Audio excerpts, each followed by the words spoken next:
Hello everyone, कैसे हैं आप सब। एक बार पुनः शिव कोचिंग क्लासेस पर स्वागत है। क्लास 9th और क्लास 11th के बच्चों के लिए बहुत ही बढ़िया अपडेट है और एक गुड न्यूज है।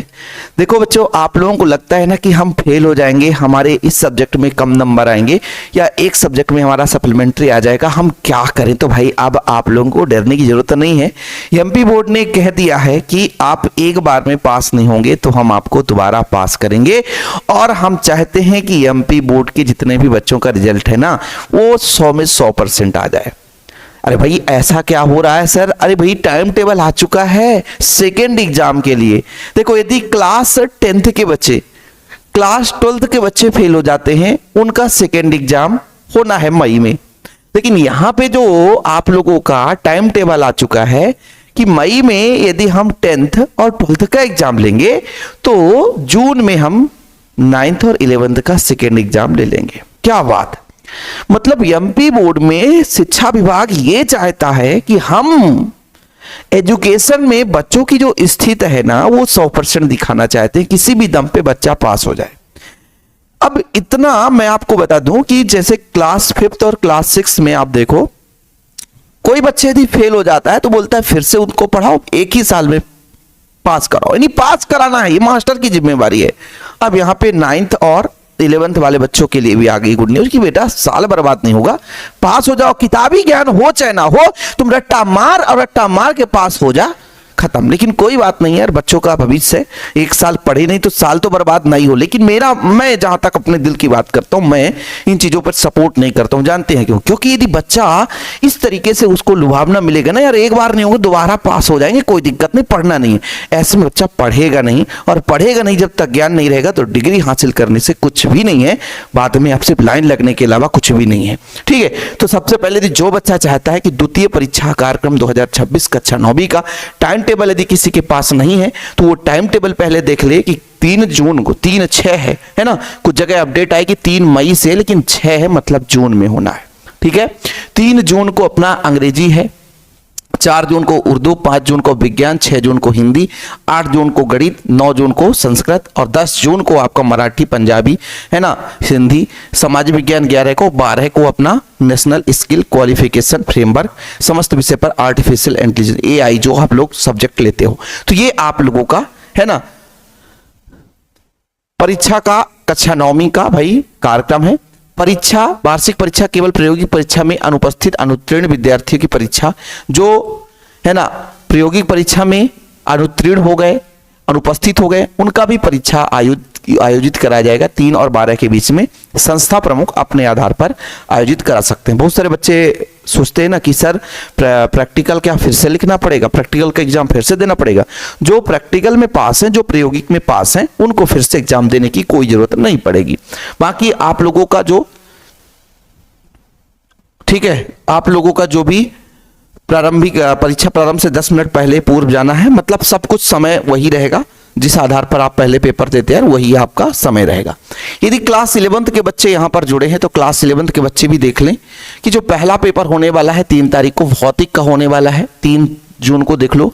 फिर बच्चों आप लोगों को 3 जून में ड्राइव एंड डिजाइन, मतलब यहाँ पे 2 शिफ्ट में रखा गया है, 1 बजे से 4 बजे तक है ना, 1-1:30 बजे से 4:30 तक और 9 से 12 बजे तक। फिर गुरुवार 4 तारीख को प्रातः है आपका बच्चों है ना, यहाँ पर देख लो नेशनल स्किल क्वालिफिकेशन है ना, मुख्य रूप से ये पेपर है। आप इसको मैं टेलीग्राम में शेयर कर दिया हूँ, शिव कोचिंग क्लासेस के नाम से टेलीग्राम है, तो PDF में शेयर कर दिया हूँ।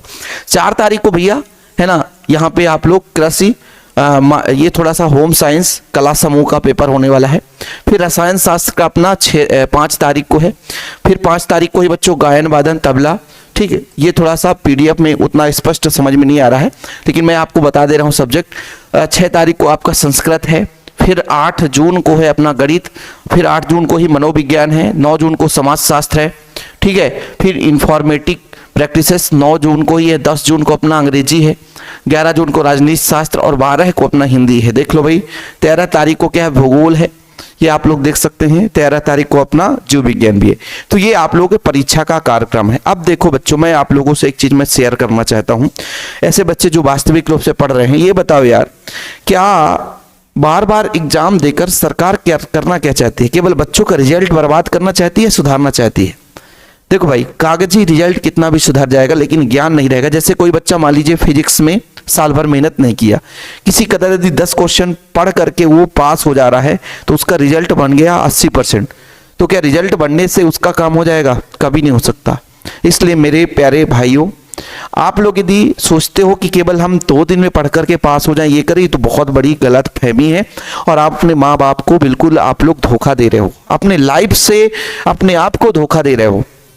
यदि आप लोगों को भाई इस रिजल्ट के चक्कर में अपना रिजल्ट सुधारने की मतलब अब जो गवर्नमेंट चाहता है, तो प्लीज यार आप लोग अपना जो पढ़ाई है उसको बंद ना करें, बिल्कुल पढ़ते रहें। आपके पास यदि समय है तो ये मत सोचें कि हमारा यदि जून में पेपर है तो हम देखेंगे। आपके पास अभी मार्च का कुछ दिन समय है, फिर आपके पास अप्रैल का है, फिर मई का है, तो ऐसे में आपके पास पर्याप्त समय मिल जाता है। देखो भाई, जनवरी, फरवरी, मार्च, अप्रैल, मई, जून, 6वां महीना जून में ही आपका पेपर है। मई में क्लास 10th और क्लास 12th का हो जाएगा, जून में आपका पेपर होगा। तो जो बच्चे वास्तव में यदि किसी कदर मान लीजिए मेहनत नहीं कर पाए तो उनके पास 3 महीने का समय है, मतलब मार्च, अप्रैल, मई, 3 महीना तो नहीं कहूंगा लेकिन मोटे मोटे तौर पर 2 महीने का समय है। और इस 2 महीने में आप चाहो तो ताबड़तोड़ मेहनत करके कर सकते हो। लेकिन हाँ भाई, ज्ञान के लिए जरूर भटको, इधर उधर आप लोग केवल परसेंट के लिए नहीं तो फिर से फेल हो जाओगे। ज्ञान के लिए भटको, आप लोग टास्क बना लो कि आज एक चैप्टर इसको ऐसे पढ़ना है, तो भाई आप लोगों को वो टास्क में कंप्लीट करना है, ताकि आप लोग भाई इधर उधर भटके नहीं, बढ़िया आपकी तैयारी हो सके। और आप लोग यदि इधर उधर सोचेंगे तो फिर दिक्कत हो जाएगी। यानी class 9th, class 11th, class 10th, 12 सबका सेकेंड बोर्ड एग्जाम या सेकेंड एग्जाम, द्वितीय वार्षिक परीक्षा कार्यक्रम रख दिया गया है।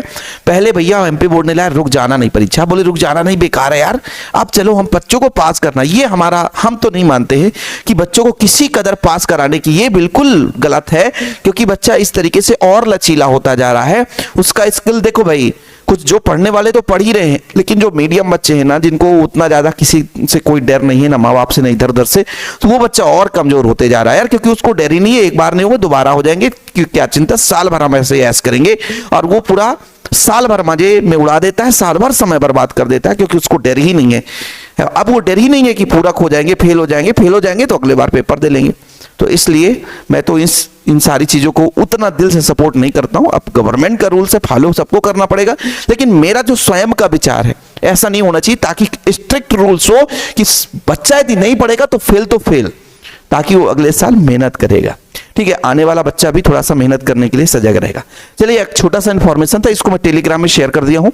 क्लास 10th 12th का भी शेयर कर दिया था, 9th 11th का भी शेयर कर दिया हूं। यदि जो बच्चा नहीं डाउनलोड कर पाया है वो हमारे टेलीग्राम से डाउनलोड कर ले। शिव कोचिंग क्लासेस के नाम से टेलीग्राम चैनल है। जय हिंद, वंदे मातरम।